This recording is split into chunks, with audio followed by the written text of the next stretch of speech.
안녕하세요. 백두산 금융연구소의 백두산입니다. 7월 21일 목요일 오후 4시 58분입니다. 미국 증시가 반등을 했는데 이 반등세가 전 세계적으로 영향을 미치진 못하는 것 같습니다. 오늘 중국 증시는 하락 마감하기도 하고 지금 현재 유럽도 부진한 모습을 보이고 있죠.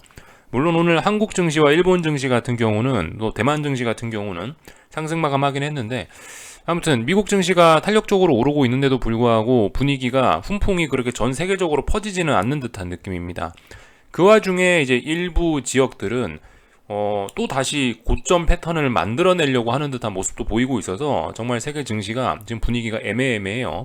그런데 일단 지금 현재 시점 오후 5시쯤이 돼가는데 지금 현재 시점으로는 일단 더 상승할 수 있다라고 봐주는 게 좀 합리적인 판단일 것 같긴 합니다. 오늘 밤 미국장이 마감하고 나서 유럽장이 마감하고 나서 그 다음에 어떤 결과를 보게 되면 그 다음은 또 말을 바꿀 수 있을지도 몰라요. 지금 5시까지는 아직까지는 더 오르는 그림이긴 합니다. 이렇게 이야기를 해드리겠지만 마감을 했는데 뭐 하락 마감하고 나서 뒤집혔어요. 그러면 또다시 다른 이야기를 할 수도 있다는 거죠. 요즘은 하루하루가 움직임이 좀 굉장히 좀 중요한 자리에 와 있긴 합니다. 그래서 제가 뭐 계속 며칠 전부터 뭐 야근 좀 해보십시오 이런 이야기를 좀 드리고 있는데 그죠? 아무튼 좀 계속 야근이 어떻게 하다 보니까 좀 며칠 연속으로 좀 길어지는 듯한 그런 모습이 좀 길어져야 될 것 같은 그런 모습들이 좀 나타나긴 합니다. 피곤하실 수 있지만 조금 더 힘을 좀 내보셨으면 좋지 않을까 싶어요. 잠은 나중에 또 편안해지면 또 그때 또 많이 잠원되니까 지금은 아무튼 좀 우리가 좀 긴장을 하고 봐야 되는 때가 아닌가 싶긴 합니다. 뭘 보고 이런 걸 말씀을 드리냐면요. 예를 들면 일단 미국 증시 중에서 빅스 같은 거 말씀드리지만 이 빅스 24가 중요해요. 빅스 24를 죽이느냐 살리느냐가 중요한데 일단 어쨌든 24 물론 이게 지금 이 값은 상관이 없습니다. 미국장 마감하고 24를 돌파한 짝 해야 의미가 있는 건데 아무튼 이 24를 잘 깨려고 하진 않아 보이거든요. 그러니까 이런 부분들 잘 봐야 된다라는 거죠. 얘가 살아나면은 다시 미국 증시 죽을 수도 있는 건데 그러니까 이런 점들 약간 의심스러워 보인다. 분명히 미국 증시는 더 오르려고 하지만 24를 안 죽이네 이런 생각을 하면서 의심은 좀 한다는 거죠.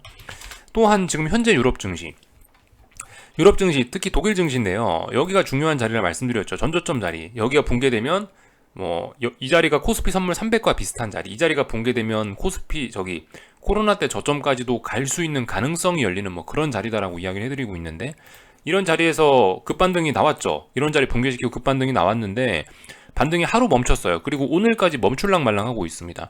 오늘까지 멈추면 이 거래일 동안 멈추면 이건 다시 올라간다라고 보기가 좀 껄끄러워지는 측면이 있더라고요. 그렇기 때문에 오늘 이렇게 마감할 것인가 말 것인가 잘 봐야 된다. 이런 이야기를 드리고 있고요. 유로존 이야기하니까 좀 붙여서 같이 이야기를 할까 하는데 오늘 ECB 통화정책회의가 있습니다. 그래서 유로존에서 오늘 기준금리가 결정이 될 거고요. 일단 그 기준금리 인상 예정으로 알고 있습니다. 여기 보시면 나와 있죠. 이번에 일단 25bp 인상 예정입니다. 요거 잘 보시면 되겠고 오늘 사실 25bp 인상은 이거는 괜찮을 수 있어요. 이거는 솔직히 시장이 모두 기대하고 있는 거기 때문에 괜찮을 수 있는데 이거 22 통화정책회의 끝나고 나서 라가르드 연설이 있거든요. 이 라가르드의 연설을 좀 잘 들으셔야 될 거예요. 라가르드가 유로존도 50bp 금리 인상할 수 있다. 빅스텝, 자이언트 스텝 할 수 있다라고 이야기하면은 그에 맞춰서 금융시장이 또 들썩들썩 할 수 있거든요. 그러니까 유로존의 긴축 스케줄, 긴축 강도에 관해서 잘 좀 들으실 필요가 있다라는 거. 그러니까 지금 현재 유럽 증시의 이런 하락은 언제든지 다시 뒤집힐 수 있는 거예요.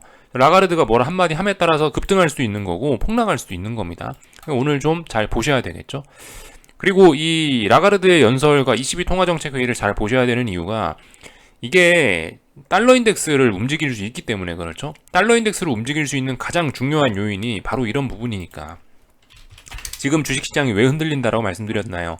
최근에는 요 달러 인덱스의 급등이 주식시장을 물 말아먹었다라는 이야기를 해드렸는데 이 달러 인덱스 결정하는 요인의 50%가 뭐냐고요? 22, 그죠? 유로존 통화 가치인데 유로화 가치가 오늘 밤에 결정이 되는 거니까 이거 굉장히 중요하게 좀 잘 봐야 될 필요가 있겠죠. 22 통화정책회의가 달러 인덱스에 영향을 크게 미친다. 달러 인덱스는 요즘 주식시장에 영향을 크게 미치고 있다. 리스크 온오프 차원에서 리스크 온이 될 수도 있고 리스크 오프가 될 수도 있고 그러니까 이 잘 보자라는 이야기 드려봤습니다. 유로존 이야기까지 좀 했고요. 제가 이제 다시 하던 거 좀 돌아가자면 지금 세계 증시가 좀 애매한 그런 구간에 와 있다고요. 뭘 보면서 말씀드리냐? 중국도 보면서 말씀드린다는 거죠. 여기서부터 해서 4월 말 5월 초에 이렇게 해서 이제 반등이 시작됐는데요. 중국 상해종합지수입니다. 반등이 시작됐는데 지금 보시면 일단 오늘 급락했단 말이죠. 또 뭐 때문에 급락했는지는 솔직히 뉴스는 잘 모르겠어요. 근데 일단 하여튼 급락을 했어요. 급락하면서 여기서 이제 우리가 볼 수 있는 게 뭐냐, 여기 고점 하나, 여기 고점 덩어리 하나, 여기 고점 덩어리 하나, 삼산 패턴이 완성될 수도 있겠네, 삼중 고점형 패턴이 완성될 수도 있겠네 라고 할 수 있는 단계까지 왔다라는 거죠. 그래서 이제 어딜 붕괴시켜야 되냐, 여기 이 자리를 붕괴시키게 되면 이제 3중 고점형 패턴이 완성되었습니다 라고 이야기할 거예요. 아직 이 자리 붕괴시킨 건 아니니까 3중 고점형 그런 이야기는 하지 않을 건데, 근데 가능성은 이야기할 수 있죠. 여기 붕괴는 안 됐지만 이렇게 되면 이거 3중 고점형으로 만들어지는 거 아니야 라는 가능성 이야기하는 게 합리적인 자리라고요. 그러니까 심상치가 않다라는 거. 왜 미국 증시는 계속 반등할 것 같은데 빅스 지수가 24를 지키고 있으며, 물론 지킬지 오늘 밤에 봐야 됩니다. 그리고 유로존 같은 경우도 계속 유로존 같은 경우도 어제 하락을 멈췄는데 계속 반등 이어나가려면 오늘까지 반등 이어나가야 되는데, 일단 20일 통화정책회의 앞두고 일단 분위기가 좀 안 좋아 보이네 라는 점. 그리고 상해종합 같은 거 얘가 더 올라갈 수 있는데 3중고점형을 만들어내려고 하는 모습이 보이네, 심상치가 않네, 이런 측면들을 좀 말씀드린 거죠. 세계 증시가 분명히 이 달러 인덱스의 조정으로 인해서 좀 증시가 반등을 하려고 하고 있긴 한데 근데 이거 반등이 좀 심상치가 않네, 반등이 좀 힘이 빠져가네 라는 모습을 이런 것들을 통해서 일단 제가 좀 봤다라는 이야기를 좀 지금까지 드린 거고요. 중국 증시 같은 경우 이날의 시가 7월 20일 양봉에 시가를 붕괴시켰기 때문에 이거 아래쪽으로 무너진 거죠. 이런 급락이 일단 말이 되는 거고, 그래서 일단 이 자리 지지력 테스트 잘 보면 되겠습니다. 이 정도 이야기를 드렸고요. 그 와중에 근데 잘 가는 증시도 있어요. 예를 들면 일본 니케이 지수 같은 거, 이런 것들은 잘 가고 있습니다. 근데 물론 지가 잘 간다 해봐야 뭐 어떤 수렴형이긴 한데요. 하여튼 잘 가는 친구들도 있는데 그 와중에 꺾여 내려가는 친구들도 있다라는 거 우리가 좀 볼 수가 있겠고, 혼조해요. 그러니까 지금 분위기가 이게, 그러니까 지금 달러 인덱스라든가 아니면은 그 국제유가라든가 이런 것들 움직임을 보면서 제가 말씀드리는 게, 지금 경제가 연착륙으로 갈지 경착륙으로 갈지 고민하고 있다라는 이야기를 드리고 있는데, 이런 게 아직 큰 추세가, 큰 방향성이 아직 시장이 고민을 하고 있으니까 저렇게 세계 증시가 혼조한 모습을 보이는 것이 아닌가 싶은 생각이 듭니다. 중국 증시 보면서 참 이야기 하나만 좀 더 할까 하는데요.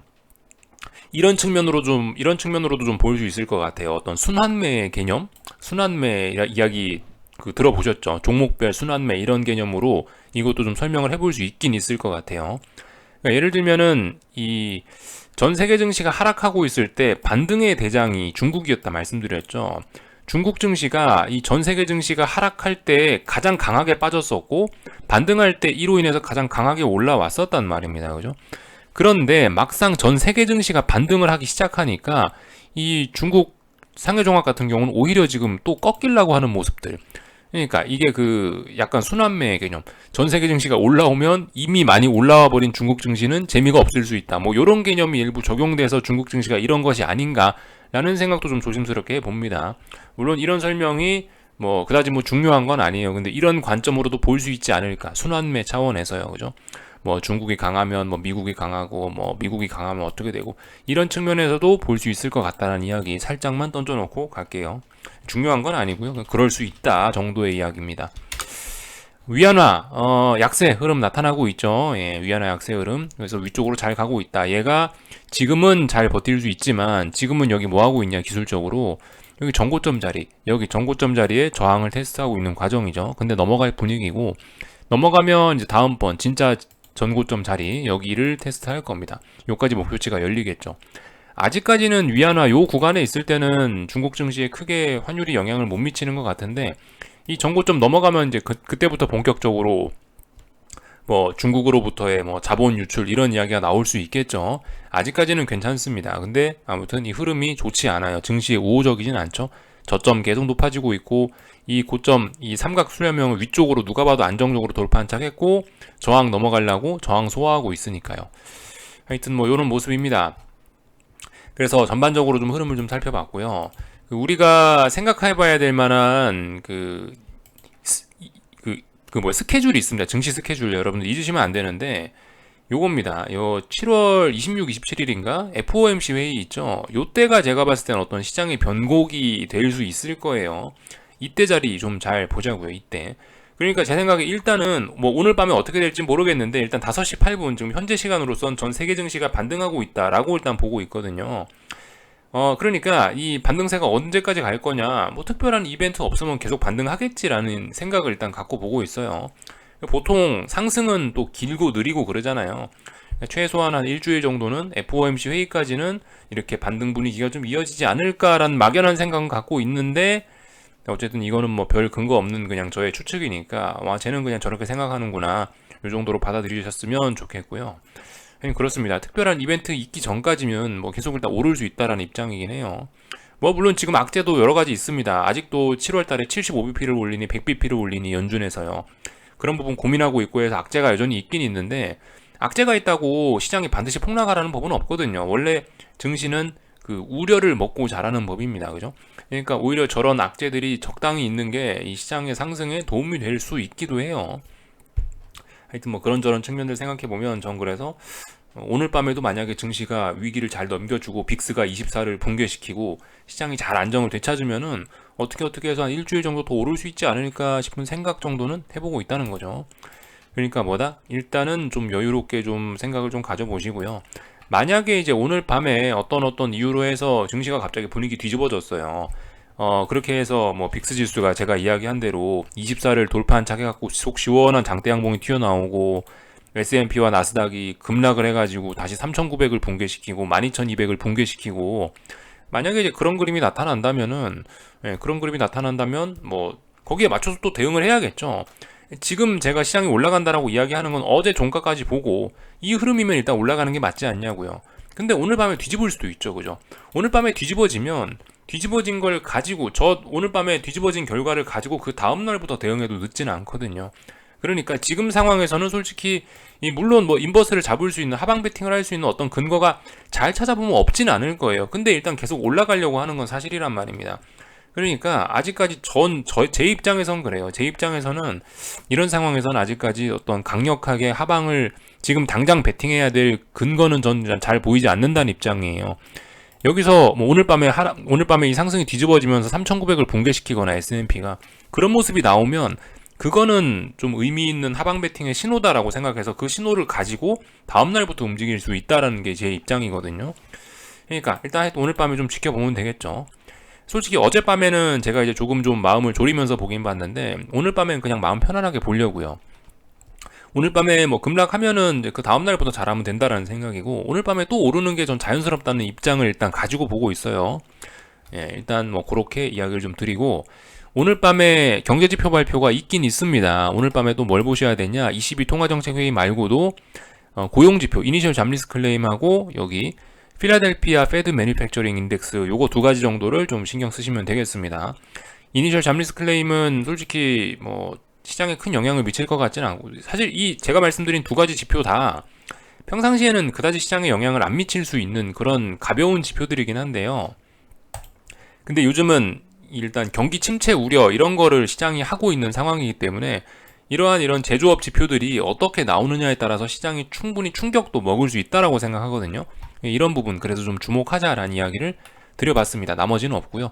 이 정도 지표가 이제 미국 증시 개장하기 전에 발표가 되니까 뭐 갭상승 출발하든가 미국 증시가 개파락 출발하든가 그러겠죠. 하여튼 뭐 그 정도 재료로 이 시장 시가를 결정하는 재료 정도로 활용될 수 있을 것 같다라는 이야기 드리고요. 오늘 밤 같은 경우는 특별히 어떤 기업들의 실적 발표나 이런 게 눈에 띄는 건 없습니다. 오늘 밤 같은 경우 물론 기업의 실적들이 이렇게 많이 발표가 되긴 합니다만은, 제 생각엔 뭐 특별히 시장을 들었다 놨다 할 만한 그런 엄청난 회사들이 실적 발표를 하지는 않는다라는 생각이에요. 물론 그 지난번에도 듣도 보도 제 입장에서는 유명한 회사지만 제 입장에서는 처음 들어본 그런 회사들이 실적이 안 좋게 나왔다라고 해서 IT 빅테크가 물 말아먹은 적이 없진 않아요. 있죠. 안 그래도 지금 이거 보니까 기억나는 거네. 스냅. 지난번 분기였나 스냅이 실적이 한번 박살이 나가지고 스냅 친구들, 그러니까 뭐 페이스북이라든가 이런 친구들이 다 같이 급락한 적이 있긴 해요. 그래서 여전히 기업들 실적도 좀 주목하긴 해야 되는데, 근데 솔직히 이런 그다지 일단 제가 봤을 땐 오늘 밤에는 뭐 신경 쓸 만한 실적 발표는 없지 않나 싶긴 합니다. 이 정도 이야기를 해드리면 될 것 같습니다. 그래서 오늘 밤에 뭐 미국 증시 빡빡한 가운데 열심히 싸워야 될 거다. 오늘 밤에 어제 상승 되돌리고 다시 뭐 저항 붕괴 지지선 붕괴시키고 이러면 분위기 달라지는 거고. 근데 저는 일단 위쪽으로 더 올라간다라는 입장으로, 위로 더 올라가는 게 자연스럽다라는 입장으로 그냥 편안하게 봐줄 거라고요. S&P, 나스닥 뭐 둘 다 일단 올라간다라는 입장으로 일단 보고 있어요. 오늘 밤에 뒤집어지면 그러면 이제 이야기를 바꿀 수 있겠는데 아직까진 그렇다라는 거죠. 그리고 지금 녹화하는 거 이거 그죠? 이 유로존 통화정책회의 직전이기 때문에 지금 움직이는 건 큰 의미 없을 수도 있다라는 거. 제가 녹화하고 나서 나타나는 움직임이 더 본격적인 진짜 움직임일 수 있습니다. 그래서 이 정도 이야기를 좀 해봤고요. 한국 증시 이야기를 해야 될 건데 오늘 무역수지 발표가 됐는데 무역수지가 역시나 적자가 나오고 있죠. 예. 흑자가 이제 흑자를 기록한 게 뭐 언제적이었나 기억도 잘 안 납니다. 계속해서 무역수지는 적자를 계속해서 적자를 기록하고 있네요. 이거 무역수지 적자라면은 원달러 환율이 약세가 되겠구나 생각할 수 있겠죠. 그 정도로 받아들이시면 되겠고, 수출하는 나라에서 무역수지 적자라는 거는 이 빨간불이죠. 경제에 빨간불이 들어왔다. 이 정도로 생각하시면 될 것 같습니다. 저기 참 한 가지 이야기만 참 더 할까 하는데요. 한국 증시 이야기하기 전에 제가 오늘 아침에 3개월물 금리와의 장단기 금리차를 이야기했습니다. 10년물과 3개월물 금리의 장단기 금리차. 이거 보면서 좀 든 생각이긴 한데요. 이게 결과적으로 라운드 넘버를 시장이 찍는 경우가 많다라고 이야기를 해드렸죠.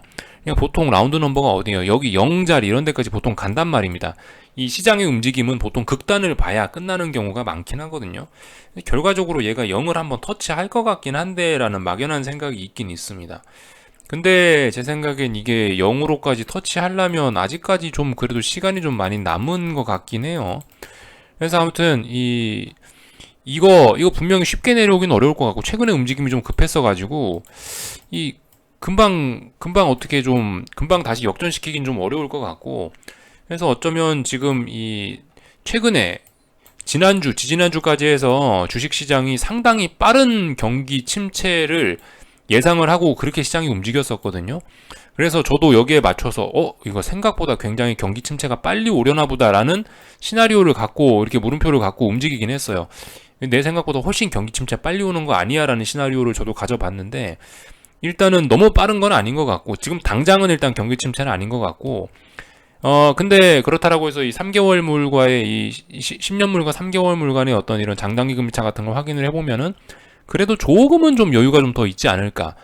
그렇다라고 해서 이 경기 침체가 너무 멀리 있다라고 생각하지는 않습니다. 예를 들면 너무 멀리 있다라는 이야기는 뭐 내년 넘어서 이런 거는 생각하지는 않고 있는데, 어쨌든 지금 바로 당장 8월달, 9월달, 10월달에 경기 침체 이런 것까지는 아닌 것 같고, 조금은 좀 여유가 좀 생기지 않았나 싶어요. 저 장단기 금리차나 아니면 지금 최근 10년물 국채 금리나 혹은 유가 같은 걸 보면 그래도 조금은 좀 여유가 있지 않겠어? 라는 생각이 좀 듭니다. 그러니까 이래서 주식시장이 지금 반등하고 있는 것 같다라고 말씀을 드리고 있는 것도 있죠. 그죠? 지난주인가 지지난주인가 그랬잖아요. 갑자기 CPI 발표 나오면서 75bp 인상에서 100bp 인상이라고 갑자기 기준금리 인상 전망이 확 앞당겨졌잖아요. 확 빨라졌잖아요. 기준금리 인상 속도가. 이러면서 시장이 급락했었고, 다시 원로이사가 뭐라 하면서 75bp 인상한다라고 이야기하면서 긴축 우려가 줄어들면서 그 다음부터 지금까지 시장은 반등하고 있다라고 저는 일단 큰 틀에서 이렇게 이해하고 있거든요. 그러니까 이런 상황에서 당장 경기 침체 이런 거는 일단 조금 좀 물 건너간 것 같다. 경기 침체가 그래도 시장이 조금 더 버티는 쪽으로 지금 참가자들이 받아들이고 있는 것 같다. 요 정도 이야기를 좀 드리고 싶었습니다. 그래서 여기까지를 이야기하고요. 한국 증시 얼른 볼게요. 자, 한국 증시 같은 경우 오늘 삼성전자 위기 극복했죠. 그죠? 지난 3거래일 동안 62,000원, 61,500원 이런 자리에 저항 누적된 거, 저항 누적한 거 다시 회복했죠. 양봉으로 마감하면서 상승 마감하면서 매물을 소화했습니다. 그래서 62,000원에 이제 저항을 소화하러 가려고 하고 있어요. 위쪽으로 더 오른다라고 보는 게 합리적이라고요. 물론 거래량이 줄어들었네 그럴 수 있지만 일단 있는 그대로 가격이 전 더 훨씬 중요하다라고 봐요. 일단 더 오를 수 있다. 어쨌든 위기 극복했다. 오늘 하락이 자연스러운 날이었는데 상승했으니까 위기 극복했다라고 전 볼 겁니다. 더 올라갈 수 있다로 봐줄 거고요. 당연히 코스피도 그렇습니다. 이거 누가 봐도 매물 소화하는 그림이죠. 오늘 320 터치 했었죠. 그죠? 320짜리에 매물 소화한 거예요. 그래서 320짜리가 워낙 무거운 저항이기 때문에 넘어가는데 몇 거래일 정도 걸릴 수 있다고요. 그 와중에 양봉 나왔으니까 양봉이 뭐예요? 매수세 이런 걸 의미하잖아요. 320 부근을 넘어가기 위해서 320에 저항 매물을 소화했다라고 볼 겁니다. 그래서 이런 상황에서 위로 올라가는 게 자연스럽습니다. 그렇지만 그렇다라고 해서 여기서 와 이제 앞으로 급등한다 이런 건 아니죠. 아직 320을 넘어간 건 아닙니다. 여기서 오늘 밤에 미국이 삐끗하거나 어쩌거나 저쩌거나 해서 320 부근에서 밀리면 다시 하락하면은 분위기 다시 더러워지는 겁니다. 그죠? 아직 320을 넘어가지 않았기 때문에 와 이거 큰일 났다. 이거 앞으로 이제 증시 엄청나게 급등할 모양이다. 하방 포지션 끝났네. 이런 건 또 아니라는 겁니다. 그죠? 일단 더 추가 상승할 가능성이 높겠구나 정도로 쳐다보시고 근데 더 갈 거면 320을 넘어가겠지. 근데 320 넘어갔냐? 아직 안 넘어갔네. 그럼 조금 더 지켜보자 정도의 자세가 맞지 않을까 좀 싶습니다. 그래서 일단 더 올라간다라고 보는 게 일단 적합할 것 같다. 그리고 당연히 그러니까 풋옵션들 지지력이 안 보이고요. 변동성 지수들 지지력이 안 보이죠. 그러니까 시장이 안정되고 있습니다.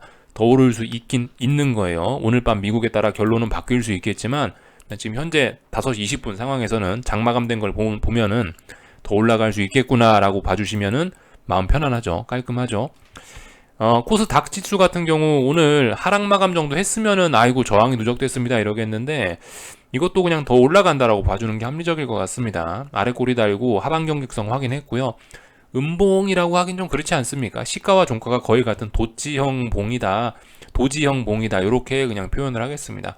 상승 중 일시정지 됐다. 어제 급등에 따른 피로감 소화했다 정도로만 이야기하고 넘어갈게요. 시장이 안정되고 있으니 원달러 환율도 당연히 강세가 나오고 있겠죠. 아직까지 뭐 특별한 그런 신호는 없습니다. 이거 일봉상의 줄그음은 잘 보이지 않을 것 같은데 분봉상에다가 줄을 그으면 그래도 좀 뭐 의미 있는 신호가 보일 수 있어요. 그러니까 아무 때나 분봉을 보실 필요는 없고 매일매일 분봉을 보실 필요는 없고 이렇게 일봉에서 움직임이 좀 지지부진해 보일 때 이렇게 분봉에다 이런 식으로 이렇게 분봉 띄워놓고 그림 그리실 수가 있겠죠. 근데 아무튼 오늘 이 원달러 환율의 하락으로 인해서 대략적으로 지금 그린 겁니다. 정확한 그림은 아닙니다. 근데 보시면 대략적으로 상승 추세 중에 가운데 자리에서 저항 맞고 지금 밀리고 있죠. 그러니까 원달러 환율 추가로 더 하락할 수 있고 원달러 환율의 조정이 더 길어질 수 있고 코스피도 더 오를 수 있다. 일단 이렇게 지금 현재 시장 상황은 진행 중입니다. 이렇게 보는 게 합리적일 거예요. 그죠? 그래서 일봉으로 보면 이렇게 줄 그을 수 있다. 대략적으로 저점과 저점 정확하게 연결시켜서 딱딱 그어야 되겠죠. 지금 근데 영상 녹화 중이니까 대충 그은 건데 하여튼 이 중간 자리를 지금 못 넘어선 겁니다. 그러니까 아래쪽으로 갈 가능성이 높아진 거고 한국 증시가 조금 더 오를 수 있다. 이렇게 봐주는 게 합리적일 수 있을 거라고요. 근데 뭐 말씀드렸다시피 아직까지 상승 추세가 워낙 강력하고 이렇기 때문에 뭐 다시 이게 원달러 환율이 아이고 여기서 하락 추세로 전환되네 이런 기대는 다소 어려울 수 있을 것 같죠. 그죠? 그냥 일반적인 상식적으로 생각을 해봐도 한국은행하고 한국하고 미국 연준하고 이제 미국하고요. 기준금리도 조만간 역전이라고요. 이제 이번에 그죠? 그런 것들 생각해 보면 원달러 환율이 당연히 약세로 가는 게 만약 상식이 통하는 세상이라면 그게 맞을 겁니다. 원화 약세로 되는 게 맞을 거라고요. 방금 전에 무역수지 적자다 이런 이야기도 말씀드렸죠. 그러니까요. 그래서 이 정도 이야기 드리면 얼추 다 되는 것 같고요. 오늘 밤에 뭐 국제유가 같은 거 그죠? 박스권 안에 있으니까 할 말 없고요. 금리도 박스권 안에 있으니까 할 말 없고요. 이 구리 같은 게 좀 위험하긴 위험합니다. 그죠? 아침에 말씀드렸다시피 3.4 터치도 못하고 있다는 게 이 추가 급락 가능성도 있어 보이긴 하는데 하여튼 지켜보자고요. 잠시 후에 이제 ECB 통화정책회의 요거에 좀 주목을 해보자고요. 라가르드 총리가 뭐라고 하는지에 관련된 부분 좀 들어보면은 달러의 움직임이 나타날 거고 그 달러의 움직임을 바탕으로 오늘 밤에 어떤 일이 있을지 우리 생각 한번 해보면 좋을 것 같습니다. 여기까지 하겠습니다. 궁금한 거 리플 남겨주시고 내일 아침에 뵙도록 하겠습니다. 여기서 마치겠습니다.